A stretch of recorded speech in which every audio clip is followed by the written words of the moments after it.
کیا واقعی اپوزیشن کا حصہ بننے کا حتمی فیصلہ کر چکی ہے جے یو آئی؟ دیکھیے ہماری پی ٹی آئی سے تو یقیناً بات ہو رہی ہے، مگر کسی اتحاد کے ساتھ کیا اس کے حصہ بننے کی اب تک بات نہیں ہوئی ہے۔ مولانا صاحب سے ملے ہیں اپنا پی ٹی آئی کے دوست، اور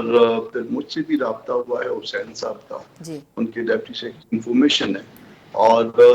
طے یہ ہوا تھا کہ وہ اپنے دوستوں سے جو ان کی 5 ممبرز کمیٹی ہے ان سے بات کر لیں گے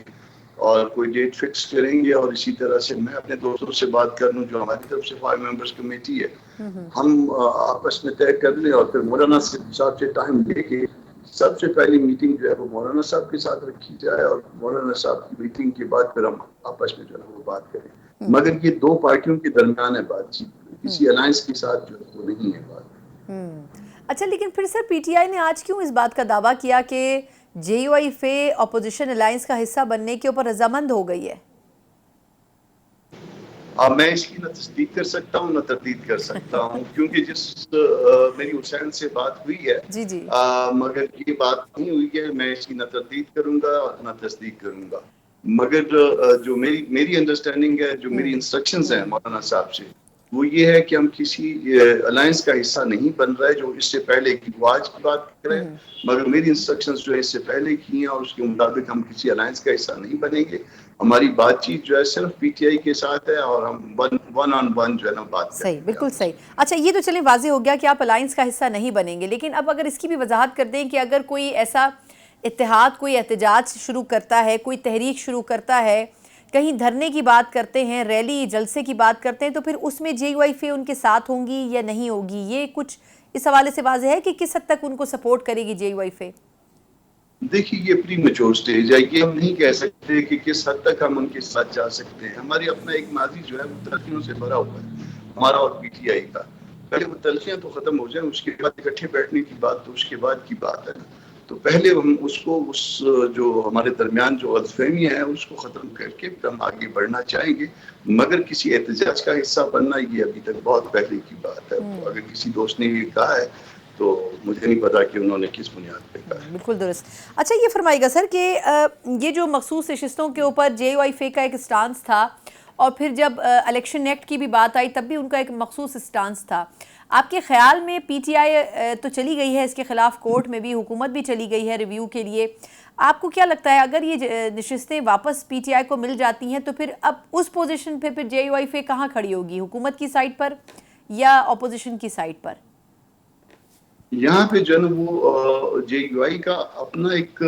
موقف ہے۔ مولانا صاحب نے جو موقف دیا تھا، انہوں نے اس جزوی طور پہ اس فیصلے کو ایکسیپٹ کر لیا تھا، اور کہا تھا کہ ریویو فائل ہم ایز اے پارٹی نہیں کریں گے، اگر کوئی ذاتی طور پہ ایگریڈ ہے تو وہ چلا جائے، اس کو ہم نہیں روک پائیں گے، مگر ایک میرا ذاتی جو ہے وہ اس میں اپنا جو ہے وہ موقف ہے، اور میں اس فیصلے کو درست نہیں سمجھتا۔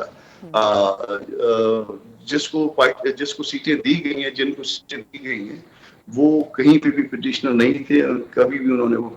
سیٹیں مانگی نہیں ہیں، اور یہ 3 سٹیج سے ہو کے معاملہ آیا ہے، یعنی الیکشن کمیشن تیسرے سٹیج پہ جا کے یہ بات ہوئی ہے، اور اچانک ہوئی ہے، اور یہ ایون جو پٹیشنرز کاؤنسل تھے انہوں نے کہا کہ یہ ہمارا کیس نہیں ہے، مگر اچانک یہ کیس بن گیا۔ تو بہرحال میں ذاتی طور پہ بطور وکیل جو ہے اس بات سے اختلاف رکھتا ہوں، مگر پارٹی کا موقف یہ ہے کہ ہم اس کو جزوی طور پہ ایکسیپٹ کرتے ہیں فیصلے کو، ہم اس کے خلاف ریویو نہیں فائل کریں گے، اور جب یہ بات پارٹی کے موقف کے طور پہ آ گئی تو ہم جو بھی اگر یہ ریویو پٹیشن ڈسمس بھی ہوتی ہیں تب بھی ہم پی ٹی آئی کے ساتھ مل کے آگے بڑھیں گے، کیونکہ یہ اس بات میں پارٹی کی قیادت کی سطح کی بات آ گئی۔ ٹھیک، بالکل ٹھیک۔ اچھا سر، یہ بھی فرمائیے گا کہ کل ایک اہم خبر فیض حمید صاحب کی گرفتاری رہی، اور پھر اس کے بعد انٹرویوز کا اور سٹیٹمنٹس کا ایک سلسلہ چل پڑا مسلم لیگ نون کی طرف سے۔ کوئی کہہ رہا تھا کہ اس کے اوپر زیادہ بات نہیں ہونی چاہیے، اس کو خالی ٹاپ سٹی کیس تک محدود رکھنا چاہیے۔ کسی منسٹر کی یہ بھی خواہش تھی اور ان کا یہ کہنا تھا کہ یہ تو جنرل باجوہ سے لے کے خان صاحب اور خان صاحب سے لے کے فیض حمید ایک پورا ٹرائکا بنتا ہے، اس کو بھی سمجھنے کی ضرورت ہے کہ کیا کچھ ہوتا رہا۔ پھر میاں صاحب کا بھی نام لیا جاتا رہا۔ آپ کے خیال میں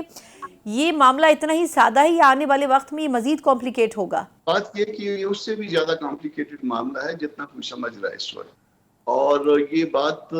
اس جگہ پہ نہیں رکے گی، اور یہ معاملہ جو ہے نا وہ جوڈیشری کی طرف بھی جائے گا اور کہیں اور بھی جائے گا۔ اس کو اگر آپ سمپل دیکھیں گے اور یہ ٹاپ سٹی کیس کے اس میں ریفرنس دیکھیں گے تو یہ جنرل صاحب میں ان کو خود پسند نہیں کرتا, میری اپنی جو ہے نا ان کے بارے میں ذاتی رائے جو ہے وہ ناپسندیدگی کی ہے, مگر اسٹل وہ ریٹائرڈ ہوئے ہیں 2022 میں, میرا خیال ہے وہ بھی 9ویں-10ویں مہینے میں کہیں جا کے ریٹائر ہوئے ہیں. ٹاپ سٹی والا معاملہ شاید اس کے بعد کا, اگر ان کے اوپر کوئی جو ہے نا وہ ہو سکتی ہے 6 مہینے کی, اور